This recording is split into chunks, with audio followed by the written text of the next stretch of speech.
Libra. This is Inspire 2016 with your weekly tarot reading for the week commencing the 20th of March until the 27th of March 2023.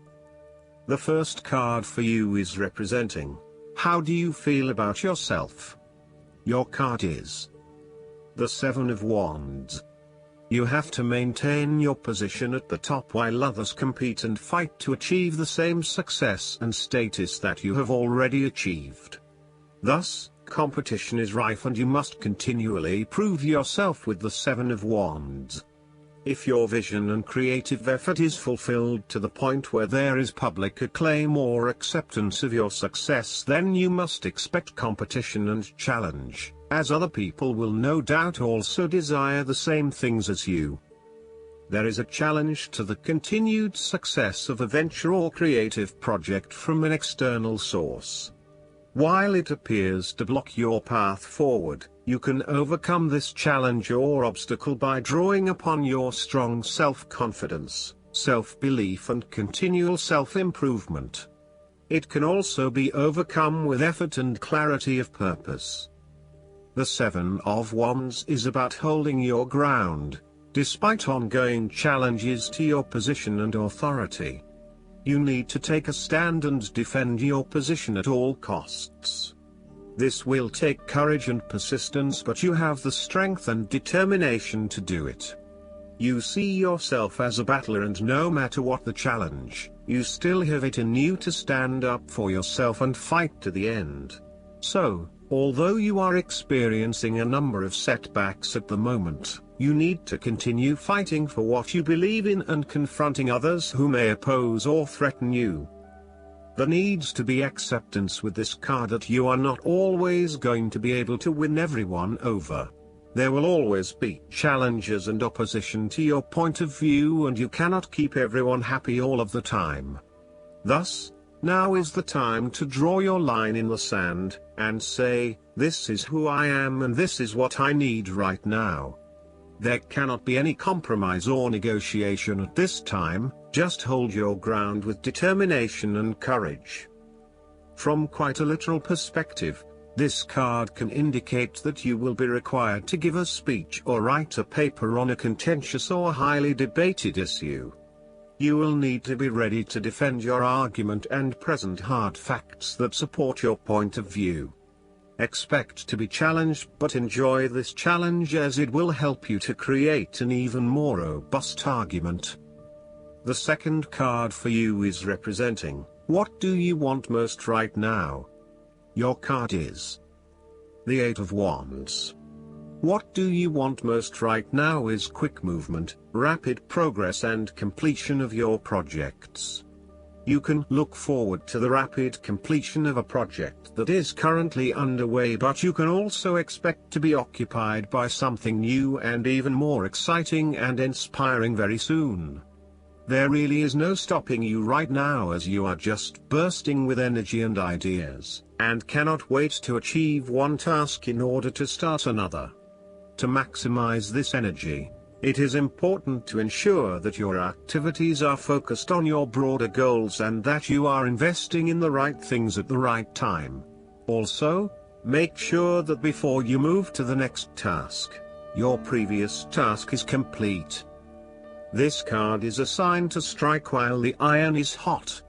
It is most definitely an action-oriented card that encourages you to move quickly to pursue the best opportunities available right now. There is no waiting around while the Eight of Wands is present, so determine where your energy will be directed and get on with it. Often, the Eight of Wands suggests air travel. It is more likely to be a short-term or whirlwind trip, such as a business trip or holiday. You may even enjoy being part of a tour group that visits 10 countries in as many days. On the downside, the Eight of Wands denotes haste and rapid advancement of a situation which may result in the wrong decisions being made. It will be important to have all your resources available to be used in your best interests. Be mindful not to rush into things without having a clear plan of where you are heading. The third card for you is representing your fears. Your card is The Five of Swords. You are afraid of the outcome of the conflict in your life. You really just want this period of fighting to be over, so that you can forgive and forget, and then focus your energies on more constructive activities such as restoring your relationship back to normal. The conflict is becoming upsetting now, and you realize that there can only be losers in this battle. You now just want to put this behind you and move on. There is a conflict in your life that you have tried to walk away from but which continues to follow you. For example, there may still be an ex in your life who is making things difficult and who may be preventing you from moving on to new relationships. So long as there is conflict, tension and raw emotion at play, avoid this person or situation. There is an old wound that has been reopened and you are experiencing fear and tension associated with that memory. You may be particularly worried that history might repeat itself or that you could be hurt again. Aim to forgive and forget so that you can indeed move on. There may also be some residual resentment following a recent or past argument with someone close to you. You have had some very challenging and heated conversations together and you still harbor some negative emotion from these discussions. This may still be unresolved and unaddressed, and this in itself is impacting your ability to create a harmonious relationship. At times, it may be appropriate to disregard the opinions of others. Sometimes you just cannot please everyone, and unfortunately there may be some friendships lost along the way. Sadly, not everyone is going to be as accommodating of your desire to pursue your own goals, particularly if it impacts on them and their ability to live their life the way they want to. What you will have to accept is that you cannot please everyone, and there are going to be people who are annoyed that you cannot be there for them as much as in the past. They will just need to deal with this and get over it. The fourth card for you is representing what is going for you. Your card is the Seven of Pentacles. You do not want to keep putting your heart and soul into something if you are not getting the rewards for it, and no doubt, you have started to see that there are some areas in your life that are just become energy sappers but without the reward. If you have been working extra hard or putting in extra effort into something, it will finally pay off. Your effort will definitely be worth it and you will see the results and rewards for your labor. You may have been working on something quite challenging and important for the last few months, and this is likely to come to a culmination. You are likely to see financial or other tangible rewards for all of your hard work. You might have been laboring away at something important and you may be starting to feel concerned that you will never be rewarded for your efforts. Be patient and appreciate the progress you have made so far. If your hard work has not yet paid off as planned, remember that your expectations may be unreasonable. There are no guarantees. Be grateful, focus on the present and do what you can with what you have. This card follows the Six of Pentacles, which indicated the ending of a difficult period of financial or material difficulty. In the Seven of Pentacles, you are now experiencing the rewards of hard work and effort. However, the question at hand is whether the rewards of hard work are in fact worth the effort to acquire them. It is often at the time of greatest success that you realize what you desired so much is in fact somewhat disappointing and perhaps not worth all of the effort. The Seven of Pentacles may therefore represent fear of failure, delays and frustration. However, the positive side to it is that you are more likely to be learning from these setbacks and evaluating how you can better invest your time to create the most value.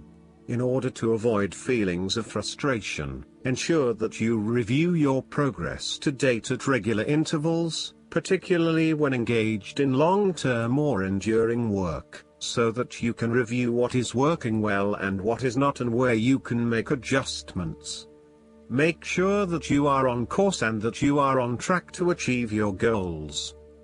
The fifth card for you is representing what is going against you. Your card is the Eight of Pentacles. Your perfectionism has become a barrier to your success. You will have to let go of the smoothness and predictability of doing what you have mastered, and be willing to make a fool of yourself all over again. You are working very hard on something, but it is not leading to the desired outcome, leading to frustration and disappointment with the lack of success and progress. Sometimes, we can focus in on improving a part of ourselves or trying to fix something, only to find that all that effort is just going on the wrong things. You may be honing in on minute details that are not important to the overall workings of your life. Instead, you need to look at the bigger picture and ask yourself whether this is the right direction for you at this time. How can you bring your attention out of the detail and to the overall picture here? Are you working on the right things, or is there a major part that you are missing? Return to the energy of the Seven of Pentacles and reprioritize and invest in those activities that will lead to the greatest return. The Eight of Pentacles can also indicate a time when you are lacking the ambition, engagement, or dedication to see your work through. You are too wrapped up in everyday concerns and worries to take the time out to gain more long-term security. Instead, most of your energies are wasted pursuing short-term gains and rewards. Continuing to toil at the same work is not going to get you where you want to be. This might be fine for some people, but for you to get anywhere in your current profession, you might actually have to go back and get some additional skills and possibly even take a pay cut while doing so, rather than trying to look for minor improvements in what you are already doing. This card suggests completely thinking out of the box. Look for something unrelated to what you have been doing, for example, starting your own business or entering an entirely new field of work. Look for something new. The time is right for you to change directions. The last card for you is representing the likely outcome that you may have. Your card is the Six of Pentacles. If you are the wealthy person, then you have accumulated great wealth and are now in a position where you can offer financial assistance to those in need. Now that you have lived through the darkness long enough to see the inner light, it is time to help others who are not so fortunate. Consider giving to charity or reaching out a helping hand to someone who needs your support. The generosity of the Six does not limit itself to money and material things. Giving of your time or your wisdom is often just as spiritually fulfilling as giving away money or gifts, and the intangible gift of your presence is received just as well, if not better. You may also be inclined to make a loan to someone, on the premise that they will eventually pay you back once they are back on their feet. This is a loan built on trust and good faith, knowing that if you give something away, it will come back to you. Remember, though, that this is more about a short-term fix and not a sustainable solution towards self-sufficiency. So, think about how you can financially support your family or friends in a way that encourages them to stand on their own 2 feet eventually. If you are the beggars in the Six of Pentacles, then you may be the recipient of someone else's charitable activities. This will help you to get back on your feet and to eventually repay the charitable organization or individual, either with your time or your restored wealth. You will also need to identify ways in which you can become more self-sufficient in the long run. The risk of accepting charity is that you become dependent on it and cannot look after yourself. Be mindful that you are not becoming submissive or noticeably desperate as a result of the charity that someone else is providing you. Last but not least, the guidance card for you is the Bard. This card represents music, storytelling, and the passing of truths, myths, and legends from generation to generation through the spoken word or song. In ancient Avalon, the traditions and stories of the people were gathered on leaves that served as letters in a living alphabet and were tended in vast, long houses. Here the druids and priestesses came to read and weave the stories of magic and the sacred relationship to the god, goddess and the mystery. Those schooled in the art of music and storytelling were given the task of informing their world and keeping the stories of their culture alive. They were given the name of bard. When the bard appears, you're asked to seek answers in your personal history. Go back into your own story and find the threads of the patterns in your reality, and trace their length to the present. Perhaps you'll be surprised by how much of your past, or that of your ancestors, still weaves its influence on you today. When the bard appears, he asks you to retrieve the stories woven in the past. Perhaps you need to learn about the history of someone, or something important to your inquiry. The seeds of the future are always hidden in the soil of the past. It's time to dig a little to find the clarity you need. Don't be afraid to learn the patterns of history. The only way to honor them or change them is to know them. Perhaps it's time to listen to music and allow yourself to be carried into the land of memory and listen for its messages as the strings of your soul are strummed by the hand of the divine. Remember that the bard appears to help you stay in tune with the all that is. You are music, and your story is sung in the heavens. I hope that you enjoy everything, and if you like the reading, just please click subscribe and you will get instant notifications every time we publish a new video right to your YouTube. Thanks.